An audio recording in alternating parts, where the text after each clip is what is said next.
You are listening to the International Radio Report. Your reactions are much appreciated. Feel free to send them to radioreport@yahoo.com.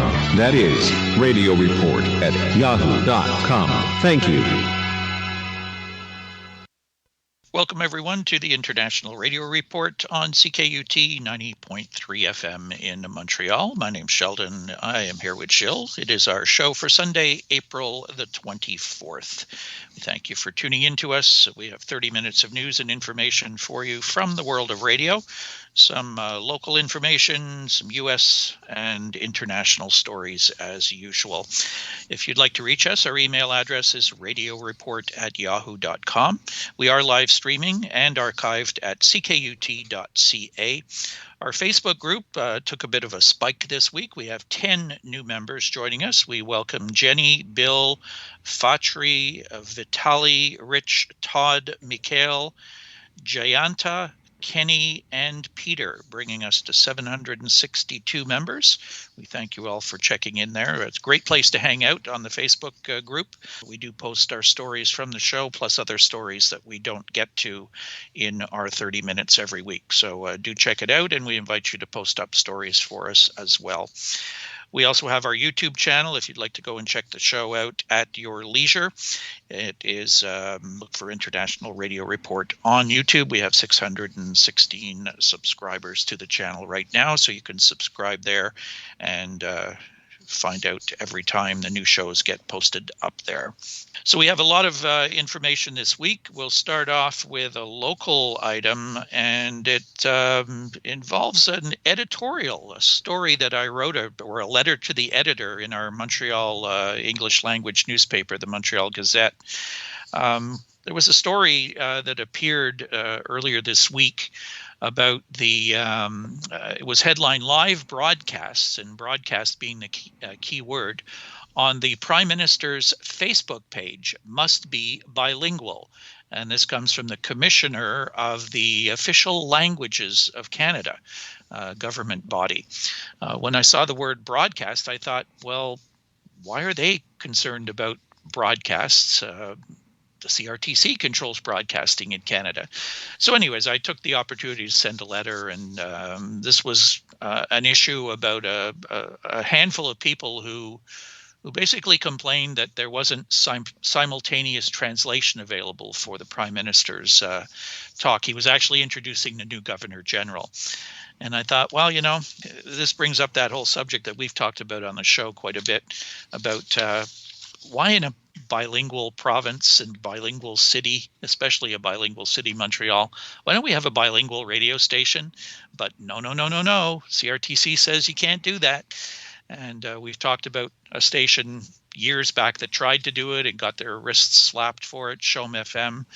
So anyways, I'm going to post up the letter that I sent in. I was actually quite surprised that they ran it because it's quite lengthy, but was quite happy to see that they ran it. I don't know if anybody will pay any attention to it, but we'll post it up on the Facebook page, a link to it. You can check it out. And I think it's just time. It's something that we should have done a long time ago here in Quebec and maybe elsewhere. The irony is that you can have a bilingual radio station in Canada or a multilingual radio station as long as it's just not English and French, our two official languages, which to me just doesn't make any sense.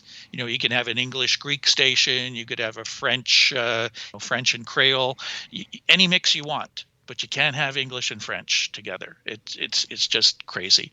So anyways, that's what the letter is about. So we'll let you take a look at it. It'd be interesting to get your comments on it. It's something obviously that's more sensitive here in the province of Quebec because we do have the two languages face to face. So why not stick them together on the same station? I think it would be great. It worked well when they did do it, even though they didn't have the permission to do it at Shom. They went ahead anyways, and it was very successful. And I think that who complained?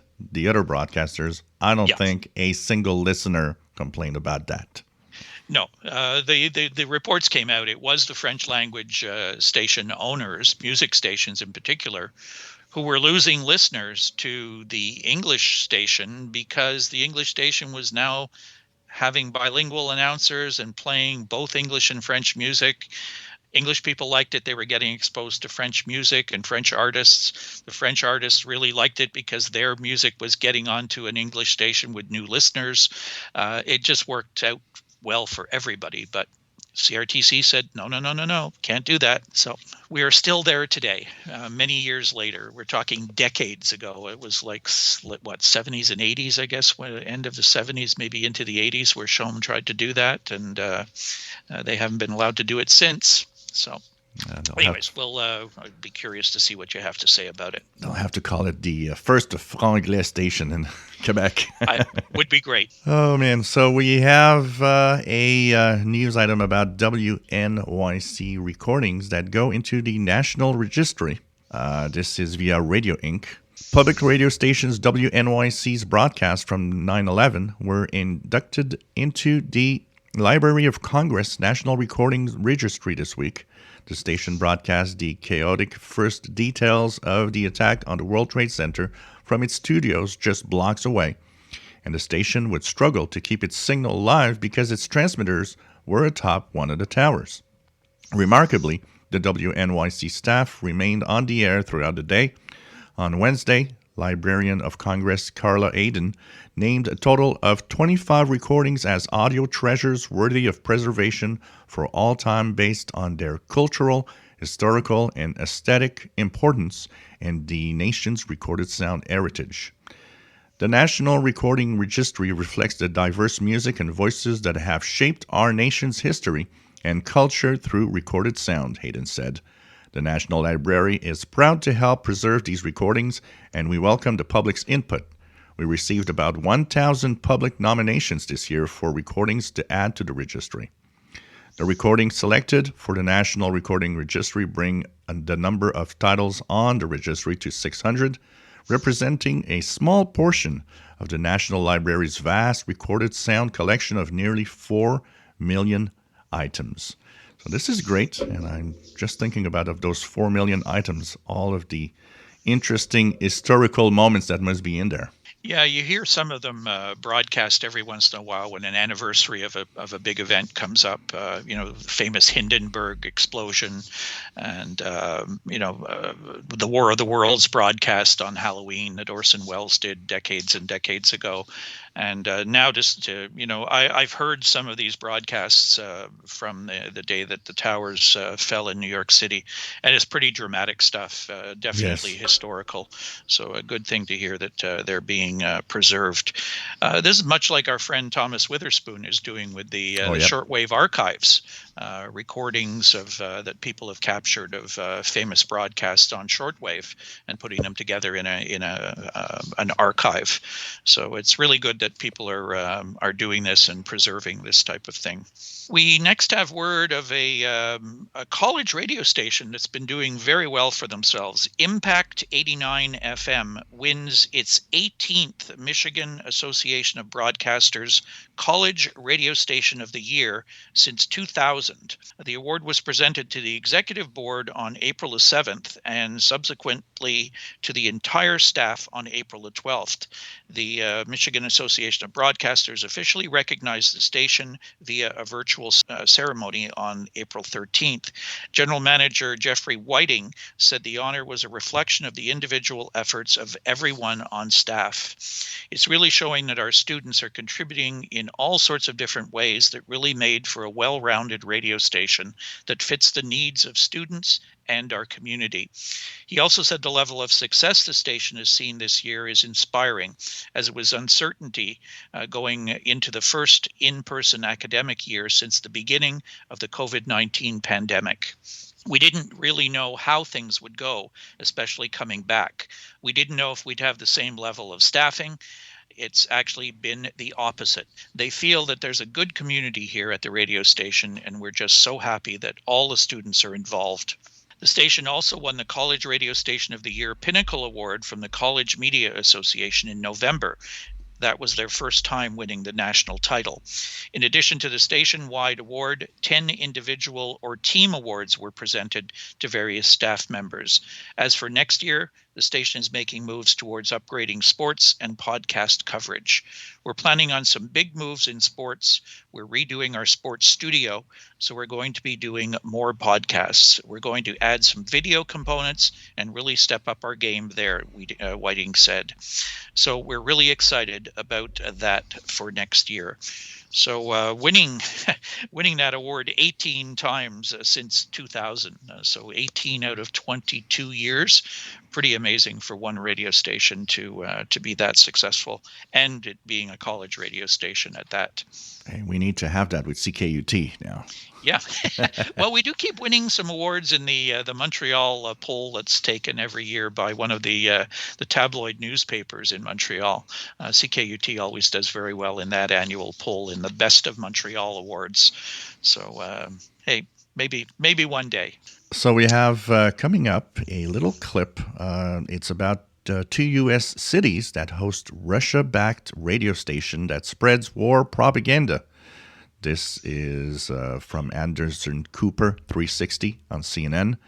It's a 5-minute clip about a little story that we're going to listen to right now. Driving around downtown Washington, if you tune the radio to 105.5 FM, you land on... You're listening to Radio Sputnik. Telling the untold. Radio Sputnik, a station funded by a Russian state media agency, playing in the American capital on public airwaves. Here in D.C., you can listen to Sputnik on both FM and AM radio. Their shows are hosted by Americans, and they continue to broadcast even when other Russia-backed outlets have been taken off of platforms like YouTube and Facebook because of Russia's war in Ukraine. The hosts can often be heard parroting Kremlin talking points on Ukraine. I already knew that Ukrainian Nazis were real. And when Putin started talking about it, I was like, well, it's about time you talk about it. Host Lee Stranahan calls himself pro-Russian. And while the world condemns Russia for the atrocities in Bucha, where Ukrainians were bound and executed, some Sputnik hosts aren't convinced. There's not much dispute about whether these atrocities actually occurred. I think the question is, who's responsible for doing it? They claim to simply be offering a different viewpoint, asking questions, challenging the narrative, which often veers into seeing conspiracies, seeding doubt and distrust, classic elements of disinformation.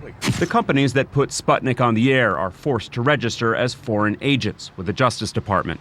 Sputnik is required to tell listeners who backs them, a media group funded by the Russian government. International Information Agency, Moscow, Russia. None of the Sputnik hosts we reached out to would speak to us for this story, except Scotty Nell Hughes, a former CNN contributor who is a temporary fill-in host for the pro-Russia Lee Stranahan. We know that Russian state media is putting out lies about this conflict, and I say that as someone who was on the ground in Ukraine. So why should the United States tolerate having Russian state media on its public airwaves? Let the American people make that decision. Trust the American people to hear what they're saying and make the decision for themselves whether or not they believe that that is the truth happening. After the 2016 presidential election, the U.S. intelligence community, led by James Clapper, put out a report accusing Sputnik of being part of Russia's interference efforts. There's this gray area of First Amendment protection rights versus an insidious presence in our country that is really there to weaken and destroy our system. That's really what this is about, and it's state-sponsored. They don't want you to know that Sputnik programming is only broadcast in 2 U.S. cities, Washington, D.C. and Kansas City, Missouri. RM Broadcasting helps get Sputnik on the air. Its owner, who lives in Florida, told us he, quote, stands with Ukraine. RM Broadcasting is dedicated to the unfettered exchange of information and ideas, Arnold Ferlito said. That freedom of choice is the ultimate underpinning of our republic. It isn't the job of the Federal Communications Commission, the FCC, to censor content either, Commissioner Jeffrey Starks told us. Instead, it's to let listeners know where that content is coming from. The public must have transparency in order to be informed and make their own decisions about separating truth from disinformation. The FCC has given its authority here, given listeners transparency so that they can decide to change the dial. Stark said he finds some of Sputnik's content deplorable. But on public airwaves, even if a station is backed by a country allegedly committing war crimes, they can, in the U.S., continue to broadcast. What a strange situation, Alex. So Sputnik's ability to stay on the air comes down to the fact that it's on the public airwaves, but it could be blocked by private media companies? Right. So think about the example of former President Donald Trump. He, of course, still has the freedom of speech, but he has been kicked off of Twitter and Facebook. So the principle still applies here. These private media companies can do what they want. In Europe, for example, Facebook has blocked RT and Sputnik. Here in the United States, you can still go to their Facebook pages, but they're clearly labeled as Russian state media. Their apps have been blocked in the Apple Store. But the FCC says it is not in the business of censoring public airwaves. So you have that transparency argument. Those American companies that get Sputnik on the air, they have to register as foreign agents. And throughout the course of the day, Sputnik has to identify where its programming originally comes from. And that's the Russian capital, Moscow. So it's kind of interesting to note that these stations that are pretty much removed from the airwaves everywhere are still maintained on these stations. It's kind of weird. Yeah, Washington, D.C. for one of them, as they said in the report, and Kansas City, Missouri, the other one. I think our listeners are probably a little surprised at some of the content. I know I was in listening to, what these stations are broadcasting. I guess the people they were interviewing talked about the freedom of speech clause that allows people to do certain types of things on the airwaves. But this is a very sensitive issue. And you really kind of wonder how, as you said, so many stations that have pulled Russian-backed activities of how this type of broadcasting is still being allowed to happen. So what's happening with our sun? It is extremely active this week, as there is a couple of sunspot groups that are really enormous have showed up on the surface, AR 2993 and 94. They actually had a couple of X flares happen as they were actually turning towards the Earth. And they have quite a few M flares, and even on Wednesday, I believe, they actually released a total of 20 flares in 24 hours. Pretty incredible what's happening right now. The sunspot number 119, solar flux 164, and so that means that the top bands, like the 10-meter band, are probably open wide, so do listen. Now, because of all the activity, there's a lot of shortwave fade-outs that happen as flares will temporarily make the sunlit side of Earth shortwave signals disappear for a few minutes to an hour. So if you are listening to your favorite station and it disappears momentarily, well, think about the sun. And of course, right now, there's no CMEs that are actually Earth-directed, but that could change soon as these sunspots now are in our direction, which means if they have big flares, we'll have the impact for sure. No coronal holes, so there's, apart from the solar activity itself, as what's going to happen with flares, in general, it will, in between those moments, be quiet. And with the high solar flux, it's really, really time to listen to all the bands. And you know what? There's one way to do that, and it's to turn on the radio and listen. This is John Fisher of North Chelmsford, Massachusetts. I listen to the International Radio Report every Sunday morning at 10:30 on CKUT 90.3 FM in the fair city of Montreal. And we should mention, that for those who are not familiar with these solar conditions, why we talk about them, when we talk about fade outs and losing the radio station, you're not going to notice this happening to your local AM, FM radio stations. AM can be affected to a certain extent if you do some AM DXing, but FM, you're really not going to notice it happening. No. But go to shortwave, it's a whole different story. Absolutely. So very, very important for shortwave listeners. Next, we go over to France and a report from France 24 or France 24. Russia blocks France 24 sister radio station RFI's website. Russia's media watchdog on Friday blocked access to the website of French radio station RFI, which, of course, is Radio France International, for violating a law banning the dissemination of false or extremist information. Very appropriate story following that report on what Sputnik Radio was broadcasting in North America. The watchdog did not specify how the radio station had fallen foul of the law, according to an article posted on the RFI website. The Russian media watchdog only indicated that it had responded to a request from the Russian Prosecutor General's office. RFI sites, including the French and Russian language sites, have been providing 24-hour coverage of the events in Ukraine since the start of the Russian offensive on February the 24th. The RFI website appeared in the watchdog's database of blocked websites on Friday, and Agence France Presse journalists in Moscow were unable to access the station's English, French, or Russian language websites. Russia has accelerated efforts to silence independent media and government opponents of the war in Ukraine, which it calls, quote, a military operation, unquote.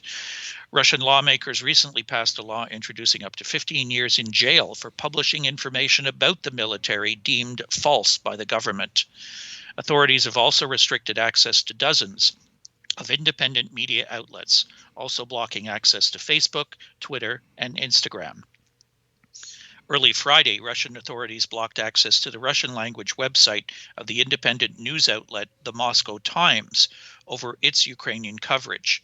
The Moscow Times, whose original English version was launched in 1992 by Dutch entrepreneur Dirk Sauer, said its Russian service was shut down over what authorities call a false report on riot police officers refusing to fight in Ukraine.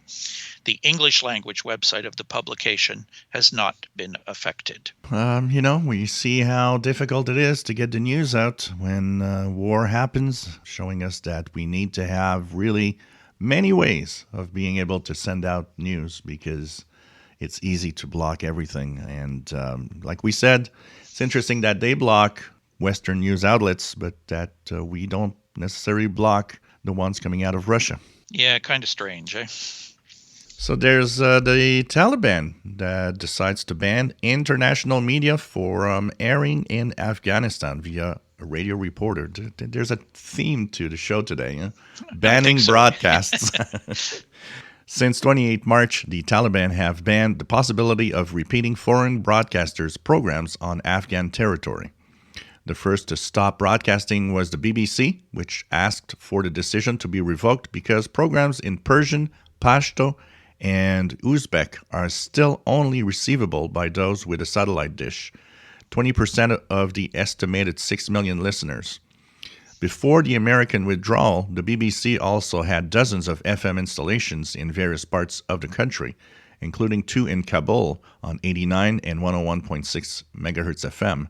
The blockage makes no distinction and also affects the Voice of America, Deutsche Welle, and the China Global Television Network. According to a survey conducted by Reporters Without Borders, in collaboration with the Afghan Independent Journalists Association, in 4 months, 15 August to 20th of December 2021, 231 media outlets ceased operations, putting more than 6,400 journalists out of work.